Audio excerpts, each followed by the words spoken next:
মৃত্যুর পর কি জীবন আছে? আমরা কি আবার জন্মাই?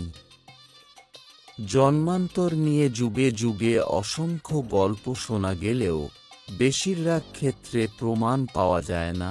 কিন্তু আজ যে কাহিনী শোনাব তা আপনাকে নাড়িয়ে দেবে ভেতর থেকে।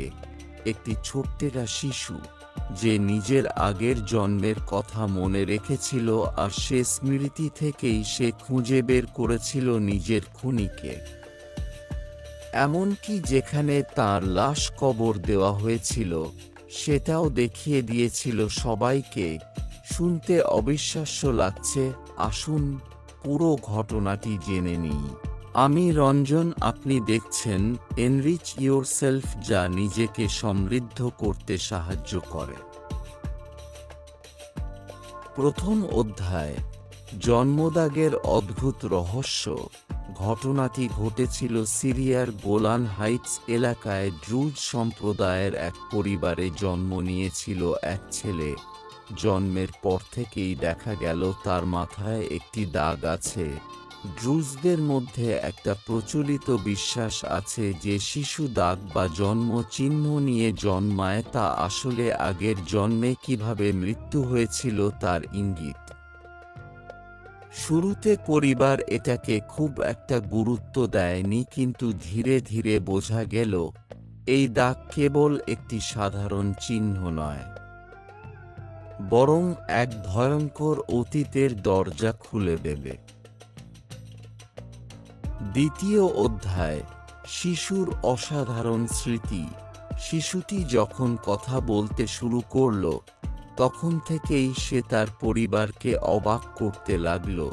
সে বলতো, আমাকে খুন করা হয়েছিল, আমার মাথায় আঘাত করা হয়েছিল। ভাবুন তো, 3-4 বছরের একটি ছেলে যদি এমন কথা বলে, তখন তার বাবা মার কেমন লাগতে পারে। কিন্তু এখানেই শেষ নয়, সে নিজের আগের জন্মের নামও বলতে শুরু করে। সে বলতো কোন গ্রামে সে থাকত, কারা ছিল তার প্রতিবেশী, আর একদিন কিভাবে তাকে হত্যা করা হয়েছিল। সে বলেছিল হত্যার পর তার দেহটি গ্রামের এক কুয়োর পাশে পুঁতে মাটি চাপা দেওয়া হয়েছিল।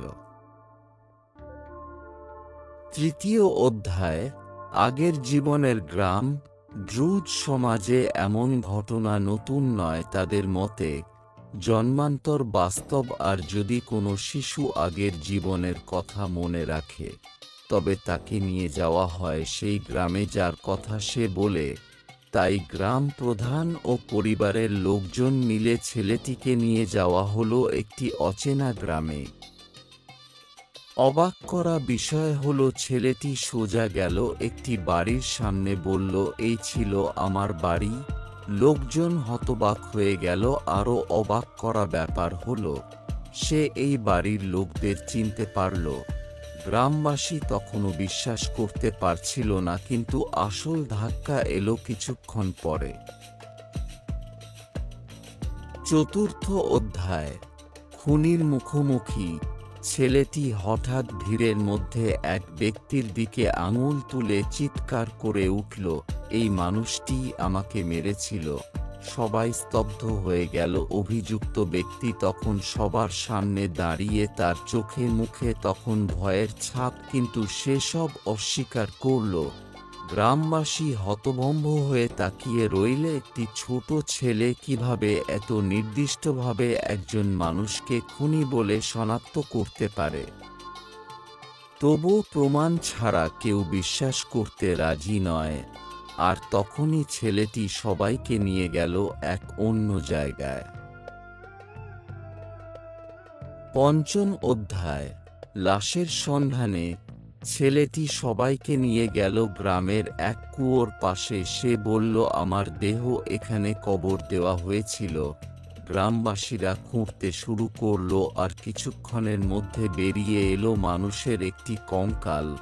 সবাই বিস্ময়ে তাকিয়ে রইল। কঙ্কালের মাথার খুলিতে দেখা গেল একটি স্পষ্ট ফাটল, যেন কোনো ধারালো অস্ত্র দিয়ে আঘাত করা হয়েছিল।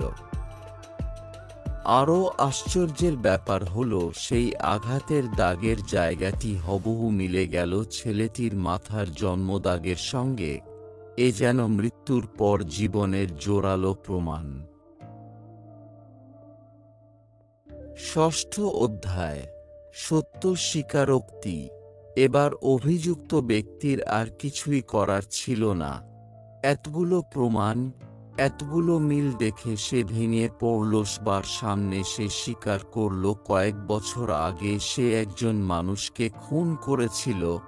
তারপর লাশটিকে কুয়োর পাশে কবর দিয়েছিল, ভেবেছিল কখনো কেউ জানতে পারবে না। কিন্তু সে জানত না, খুন হওয়া মানুষ একদিন শিশু হয়ে জন্ম নেবে, আর নিজেই তার হত্যাকারীকে চিনিয়ে দেবে। রহস্যের শেষ নেই। এই ঘটনা আজও বিশ্বজুড়ে জন্মান্তরের অন্যতম প্রমাণ হিসাবে বিবেচিত হয়। বিজ্ঞান বলে এগুলো কাকতালীয় হতে পারে, কিন্তু প্রশ্ন হলো ৩-৪ বছরের একটি ছেলে কিভাবে তার আগের জীবনের নাম, গ্রাম, এমনকি হত্যার ঘটনা পর্যন্ত এত স্পষ্টভাবে বলতে পারে? জন্মান্তর কি বাস্তব, নাকি এর পেছনে লুকিয়ে আছে এমন কোনো রহস্য যা বিজ্ঞানের বাইরে? আপনার কি মনে হয়, মৃত্যুর পর কি আবার ফেরা যায় নতুন জীবনে, নাকি সবই কেবল অজানা রহস্য? এই ধরনের রহস্য ভিডিও পেতে চ্যানেলটি লাইক, শেয়ার ও সাবস্ক্রাইব করে রাখুন।